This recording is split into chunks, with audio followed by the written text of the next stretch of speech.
మీనరాశి వారికి 1వ తారీఖు డిసెంబర్ 24 నుండి 10వ తారీఖు డిసెంబర్ 24 వరకు గోచార ఫలితాలు ఏ విధంగా ఉంటాయో సశాస్త్రీయంగా తెలుసుకునేటువంటి ప్రయత్నం చేద్దాము.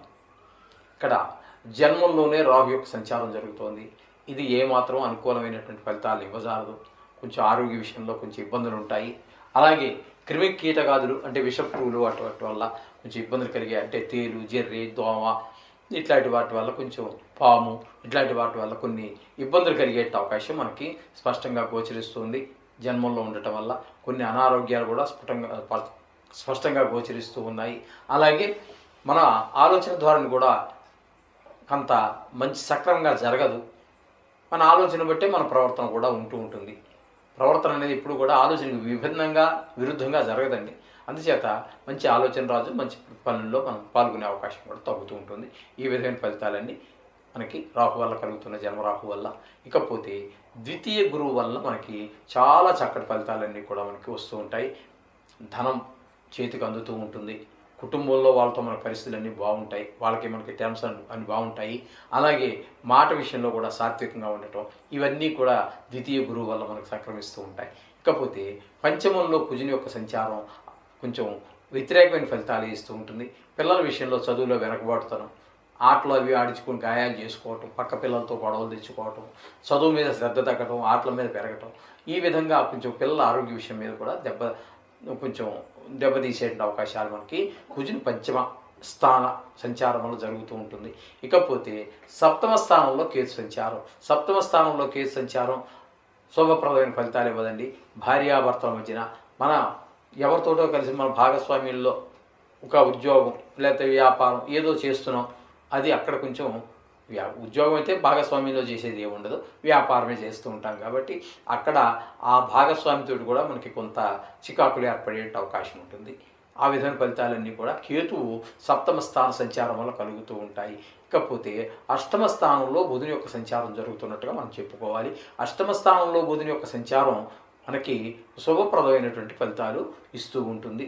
దీనివల్ల మనకి మంచి కొంచెం ధన లాభం కలగటము, అందరితో చక్కగా స్నేహంగా ఉండగలగటము, అలాగే మనకి మంచి పేరు రావటము, ఇట్లాంటివన్నీ కూడా మనకి మంచి భార్యాభర్తల మధ్యన అనుకూలత, ఇవన్నీ కూడా అష్టమ స్థానంలో బుధుని యొక్క సంచారం వల్ల కలుగుతూ ఉంటాయి. ఇకపోతే భాగ్యస్థానంలో రవి యొక్క సంచారం జరుగుతోందండి. భాగ్యస్థానంలో రవి సంచారం మాత్రం కొంచెం ప్రతికూలమైన ఫలితాలు ఇస్తూ ఉంటుంది. ఇక్కడ కొంచెం ఆరోగ్య విషయంలో, తండ్రి గారి ఆరోగ్య విషయంలో కావచ్చు, లేదా ఈ జాతకుని యొక్క ఆరోగ్య విషయంలో కావచ్చు కొంచెం ఇబ్బంది కలిగే అవకాశం ఉంటుంది. ముఖ్యంగా కంటికి సంబంధించినటువంటి వ్యాధులు కొంచెం వచ్చేటువంటి అవకాశం ఉంటుంది. అలాగే కొంచెం కొన్ని వాహన సౌఖ్యం అన్నీ కొంచెం కొన్ని సుఖాలు మనకు అందుబాటులో రావు. ఆ విధమైనటువంటి ఈ ఫలితాలన్నీ కూడా ఇక్కడ భాగ్యస్థానంలో రవి యొక్క సంచారం వల్ల మనకు కలుగుతూ ఉంటాయి.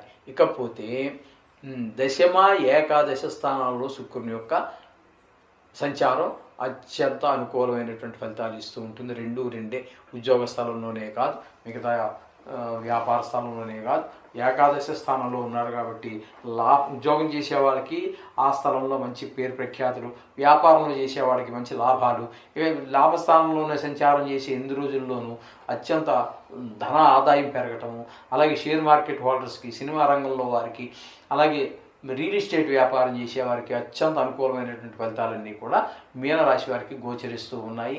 అలాగే లలిత కళల్లో ప్రవేశించినటువంటి వారు ఎవరైనా ఉన్నట్టయితే వారికి మంచి అవకాశాలు రావటము, తద్వారా ఆదాయాలు పెరగటము, అలాగే టీవీ రంగంలో ఉన్నటువంటి వారు ఈ మాధ్యమం ఈ సోషల్ మీడియాలో మీద జీవనం సాగించేటటువంటి వారికి కూడా చాలా చక్కటి అవకాశాలు అందిపుచ్చుకోవటం, ఆదాయాలు పెరగటం మనం స్పష్టంగా గోచరిస్తూ ఉంటుంది. ఇకపోతే వ్యయస్థానంలో శని, ఇది కూడా ఏలినాటి శని కిందలో, ఏలినాటి శనిలో ఒక భాగమే, కాబట్టి ఇక్కడ కూడా మనకి కొంచెం అనవసరమైనటువంటి వ్యయం, డబ్బులు ఖర్చు అవ్వటము, అలాగే కొంచెము ఏంటంటే మిగతా అన్ని విషయాల్లో కూడా ఎంత ఇబ్బంది పెట్టినప్పటికీ కూడా ఇక్కడ కొంచెము విదేశాలకి ప్రయాణం చేయాలి అనుకున్నప్పుడు మాత్రం కొన్ని ఇబ్బందికరమైనటువంటి పరిస్థితులు విదేశీయానం చేసే వాళ్ళకి మాత్రం సహాయంగా అందిస్తాడు. మిగతా విషయాల్లో ఇబ్బంది కలిగించినా వేస్తాను కాబట్టి విదేశీ యాత్ర చదువు నిమిత్తం కానీ ఉద్యోగ నిమిత్తం కానీ లేదా టూరిజం పర్పస్గా వెళ్ళే వాళ్ళకి మాత్రం వీసా రావటము లేకపోతే పాస్పోర్ట్ రావటము ఇట్లాంటి వాటిల్లో శని భగవానుడు సహకరిస్తాడు. ఏ స్థానంలో ఉన్నప్పుడు ధనం మాత్రం ఖర్చు అవుతుంది. ఈ విధమైన ఫలితాలన్నీ కూడా మీనరాశి వారికి ఈ గ్రహాలన్నీ అందిస్తూ ఉన్నాయి. అయితే ఈ మీనరాశి వారికి 2 గ్రహాలు మాత్రం అనుకూలంగా ఉన్నాయి, గురుడు శుక్రుడును. మిగతా గ్రహాలు కొంచెం ప్రతికూలంగా ఉన్నాయి. అందుచేత మీరు మీ పూజలో తప్పకుండా నవగ్రహాలు కానీ నవగ్రహాలకు సంబంధించి కానీ ఏదో ఖచ్చితంగా చేసుకోండి. ఆ ప్రతికూలం ఇది కేవలము రాశిగతమైన ఫలితాలు, వ్యక్తిగతము కాదు, చాలాసార్లు చెప్పడం జరిగింది. అందుచేత మీరు అది చేసుకున్నట్టయితే మీకు అత్యంత శుభప్రదమైన ఫలితాలు ఏర్పడతాయి. ఆ జాతకం కూడా నిష్ణాతులైన వారి చేత కానీ లేదా మా దగ్గర కూడా సౌకర్యం ఉంది, రాయించుకోండి. ఇదే కింద నెంబర్ స్కూల్ అవుతుంది, దానిలో మీరు సంప్రదించవచ్చు. శుభం భూయాత్.